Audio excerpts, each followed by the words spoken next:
জানিয়ে দিব হাতে থাকা সর্বশেষ আপডেট বাংলা সংবাদ। প্রথমেই সংবাদ শিরোনাম। কাতারের আমিরের উদ্দেশ্যে তারেক রহমানের স্ট্যাটাস। এরপর জানিয়ে দিব সামরিক খাতে বাংলাদেশকে সহায়তা করতে চায় তুরস্ক। এদিকে ভারতীয় জেলেদের সঙ্গে দুর্ব্যবহারের অভিযোগ ভিত্তিহীন ও বানোয়াট। আরও জানিয়ে দিব পিএসসিতে ফ্যাসিস্টদের সদস্য করা শহীদদের রক্তের সঙ্গে বেইমানি বলছে জামাতে ইসলামী। সর্বশেষ জানিয়ে দিব একে আজাদ পুনরায় শাহজালাল ইসলামী ব্যাংকের চেয়ারম্যান নির্বাচিত। এতক্ষণ শুনছিলেন সংবাদ শিরোনাম, এবারে বিস্তারিত। তবে অনুরোধ থাকবে ভিডিওটিতে একটি লাইক করবেন এবং কমেন্ট করে জানিয়ে দিবেন কোন জেলা থেকে আপনি আমাদের এই ভিডিওটি দেখছেন। কাতারের আমিরের উদ্দেশ্যে তারেক রহমানের স্ট্যাটাস।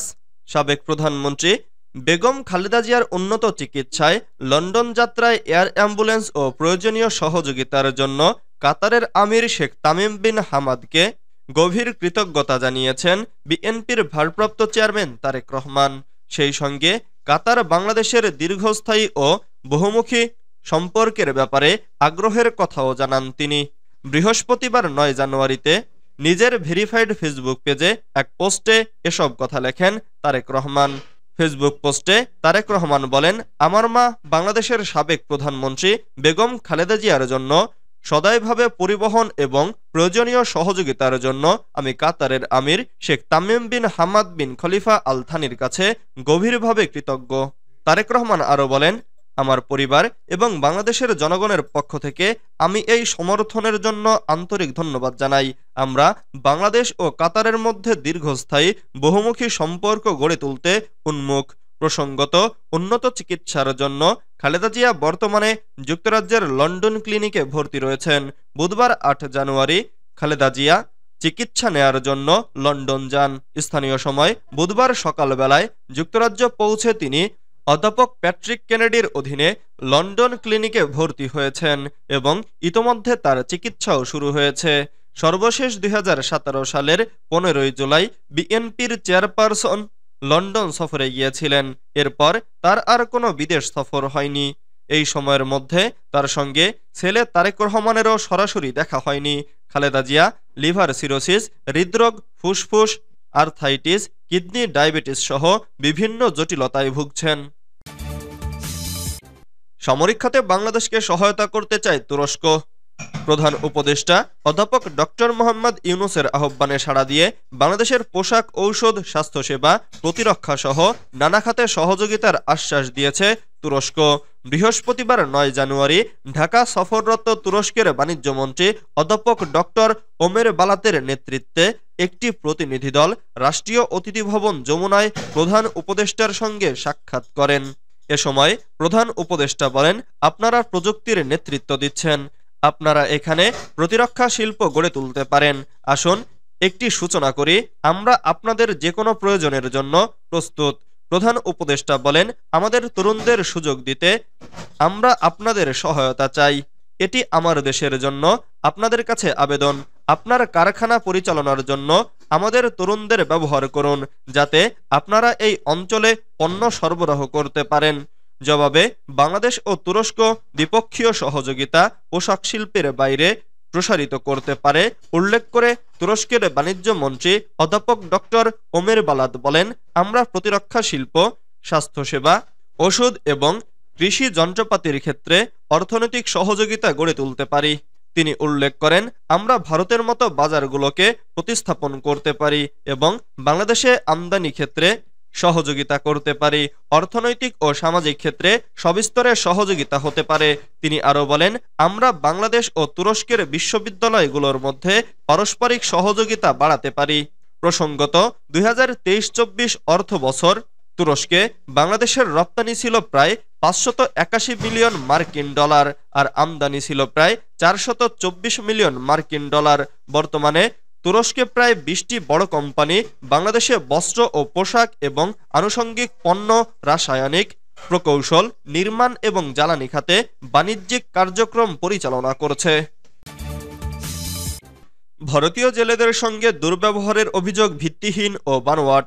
বাংলাদেশে আটক ভারতীয় জেলেদের ওপর কর্তৃপক্ষের শারীরিক নির্যাতন সহ দুর্ব্যবহারের ভিত্তিহীন মন্তব্য ও বানোয়াট অভিযোগে ঢাকা চরম উদ্বেগ ও হতাশা প্রকাশ করেছে। বৃহস্পতিবার ৯ জানুয়ারি পররাষ্ট্র মন্ত্রণালয়ের এক সংবাদ বিজ্ঞপ্তিতে বলা হয়েছে, বাংলাদেশ দৃঢ়ভাবে এ ধরনের ভিত্তিহীন অভিযোগ প্রত্যাখ্যান করেছে, যা বাংলাদেশ ও ভারতের মধ্যে আস্থা, সদিচ্ছা ও পারস্পরিক শ্রদ্ধার চেতনাকে ক্ষুণ্ণ করে। পররাষ্ট্র মন্ত্রণালয় জানায়, বাংলাদেশের সংশ্লিষ্ট কর্তৃপক্ষ নিশ্চিত করেছে যে কোনো অবস্থাতেই আটক জেলেদের শারীরিক নির্যাতন করা হয়নি। বিষয়টি পুঙ্খানুপুঙ্খভাবে তদন্ত করা হয়েছে এবং দেখা গেছে যে এ ধরনের দুর্ব্যবহার বা শারীরিক নির্যাতনের কোনো ঘটনা ঘটেনি। পররাষ্ট্র মন্ত্রণালয় উল্লেখ করেছে, আটক ৯৫ জন ভারতীয় জেলে ও ক্রু সদস্যকে বাংলাদেশে অবস্থানকালে তাদের সঙ্গে যথাযথ আচরণ করা হয়েছে। আন্তর্জাতিক নিয়ম অনুসারে ঢাকায় ভারতীয় হাইকমিশনের প্রতিনিধিদের যথাযথভাবে কনসুলার অ্যাক্সেস দেয়া হয়েছে, যারা আটকের সময় জেলেদের সঙ্গে দেখা করেছিলেন।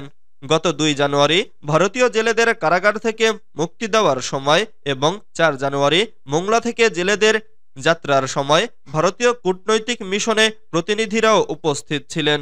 সংশ্লিষ্ট হাসপাতালগুলো ভারতীয় সব জেলের স্বাস্থ্য পরীক্ষা সম্পন্ন করে নিশ্চিত করে যে তারা চিকিৎসাগতভাবে সুস্থ আছেন। সমুদ্র সীমান্তের দিকে তাদের যাত্রাকালে বাংলাদেশ কোস্টগার্ড কর্তৃপক্ষ সব প্রয়োজনীয় সহায়তা এবং ব্যবস্থা গ্রহণ করে। পিএসসিতে ফ্যাসিস্টদের সদস্য করা শহীদদের রক্তের সঙ্গে বেইমানি বলছে জামাতে ইসলামী। বাংলাদেশ সরকারি কর্ম কমিশনে আওয়ামী ফ্যাসিস্টদের ৩ জন সহযোগীকে নিয়োগকে ষড়যন্ত্র উল্লেখ করে তীব্র প্রতিবাদ জানিয়েছে জামাতে ইসলামী।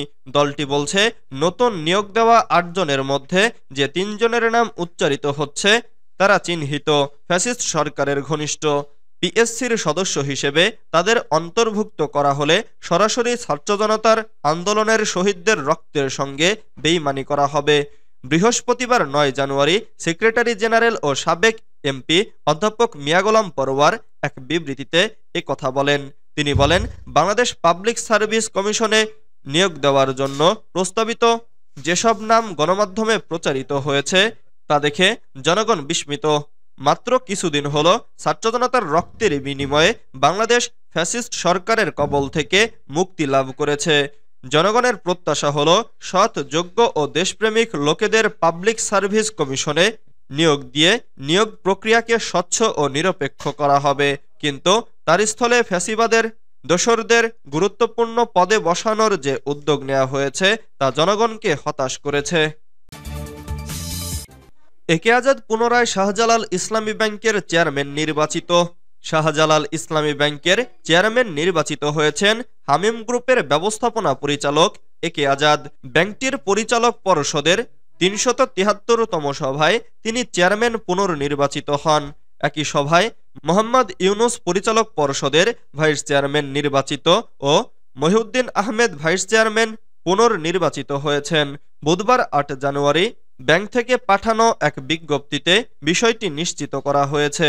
পুনর্নির্বাচিত চেয়ারম্যান একে আজাদ দেশের বিশিষ্ট শিল্প উদ্যোক্তা এবং সফল ব্যবসায়ী, যিনি ১৯৫৯ সালে ফরিদপুর জেলার এক সম্ভ্রান্ত মুসলিম পরিবারে জন্মগ্রহণ করেন। তিনি দেশের শীর্ষস্থানীয় পোশাক প্রস্তুতকারী প্রতিষ্ঠান হামিম গ্রুপ অব কোম্পানিজ এর ব্যবস্থাপনা পরিচালক। একে আজাদ এফবিসিসিআই এর সাবেক সভাপতি।